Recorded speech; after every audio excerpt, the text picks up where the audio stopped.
കോൺഗ്രസ് നേതൃ ക്യാമ്പ് ലക്ഷ്യ 2026 വയനാട്ടിൽ നടക്കുമ്പോൾ പ്രതിപക്ഷ നേതാവ് വി.ഡി. സതീശൻ വലിയ ആത്മവിശ്വാസത്തിലാണ്. മുഖ്യമന്ത്രി കസേര ലക്ഷ്യം വെച്ചുള്ള വിഡിയുടെ ചരടുവലികൾ ഒരു വശത്തുകൂടെ നടക്കുന്നുണ്ടെന്നതും പരസ്യമായ രഹസ്യം തന്നെയാണ്.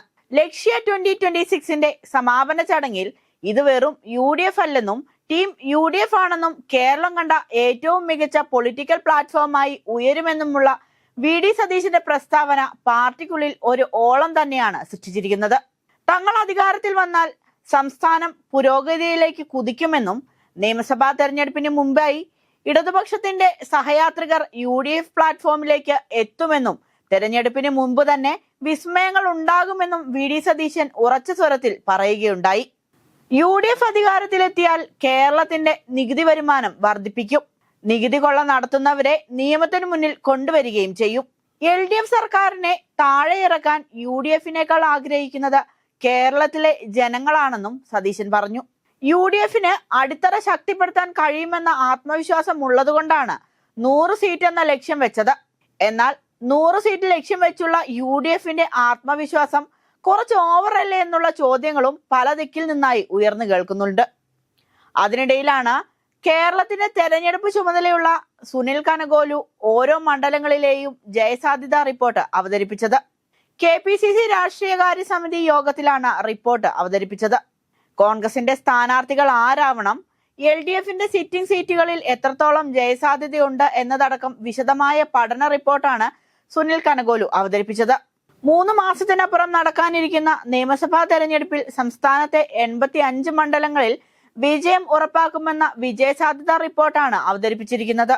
100 സീറ്റുകൾക്ക് മുകളിൽ വിജയിക്കുമെന്ന അമിത പ്രതീക്ഷയുമായി പ്രതിപക്ഷ നേതാവ് വാർത്താ സമ്മേളനങ്ങളിലും ലക്ഷ്യ 2026 ക്യാമ്പിലും വെല്ലുവിളികൾ നടത്തുമ്പോൾ കേരളത്തിന്റെ തെരഞ്ഞെടുപ്പ് ചുമതല വഹിക്കുന്ന കനകോലു പറയുന്നത് വിജയസാധ്യതയുള്ളത് 80 സീറ്റുകളിലാണെന്നാണ്.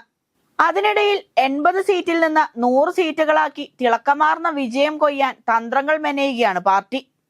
സുനിൽ കനകോലുവിന്റെ കണക്ക് പ്രകാരം കോൺഗ്രസിന് വിജയസാധ്യതയുള്ള ജില്ലകൾ കാസർഗോഡ് 3, കണ്ണൂർ 4, കോഴിക്കോട് 8, വയനാട് 3, മലപ്പുറം 16, പാലക്കാട് 5, തൃശൂർ 6, എറണാകുളം 12, ഇടുക്കി 4, കോട്ടയം 5, ആലപ്പുഴ 4, പത്തനംതിട്ട 5, കൊല്ലം 6, തിരുവനന്തപുരം 4 എന്നിങ്ങനെയാണ്. മാത്രവുമല്ല കോഴിക്കോട്, പാലക്കാട്, തൃശൂർ, ഇടുക്കി, കോട്ടയം, ആലപ്പുഴ, പത്തനംതിട്ട, കൊല്ലം ജില്ലകളിൽ നിലവിലേതിൽ നിന്ന് മികച്ച മുന്നേറ്റം ഉണ്ടാകുമെന്ന പ്രതീക്ഷയും നേതൃത്വത്തിനുണ്ട്. കൂടാതെ 20 വർഷമായി കോൺഗ്രസ് MLA ഇല്ലാത്ത കോഴിക്കോട് ഇക്കുറി 8 സീറ്റുകൾ UDFന് ഉറപ്പാക്കുമെന്നും കണക്കുകൂട്ടലുണ്ട്.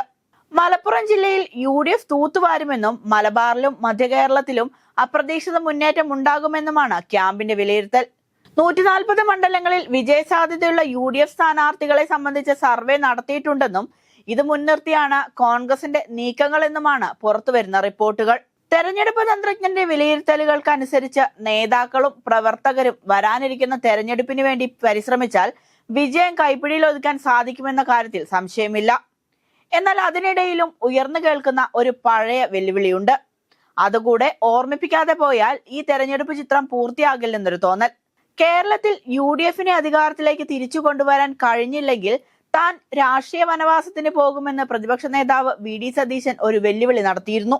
SNDP ജനറൽ സെക്രട്ടറി വെള്ളാപ്പള്ളി നടേശനോടുള്ള വെല്ലുവിളിക്ക് ശേഷമാണ് സതീശൻ ഇക്കാര്യം പറഞ്ഞത്. അതിന്റെ തുടർച്ചയായാണ് 100ലധികം സീറ്റ് നേടി UDFനെ അധികാരത്തിലേക്ക് തിരിച്ചു കൊണ്ടുവരാൻ കഴിഞ്ഞില്ലെങ്കിൽ താൻ രാഷ്ട്രീയ വനവാസത്തിന് പോകുമെന്ന് പ്രതിപക്ഷ നേതാവ് വെല്ലുവിളി നടത്തിയത്. ഇപ്പോൾ എന്താണ് ഈ വെല്ലുവിളിക്ക് പ്രസക്തി എന്നാണെങ്കിൽ, കേരളത്തിന്റെ തെരഞ്ഞെടുപ്പ് ചുമതലയുള്ള സുനിൽ കനകോലു 80 സീറ്റ് ലഭിക്കുമെന്ന് അടിവരയിട്ട് പറയുമ്പോൾ ഖദറൂരി വക്കീൽ കുപ്പായം അണിഞ്ഞ വി.ഡി. സതീശനെ കാണേണ്ടി വരുമോ എന്ന് മാത്രമാണ് ഇനി അറിയേണ്ടത്.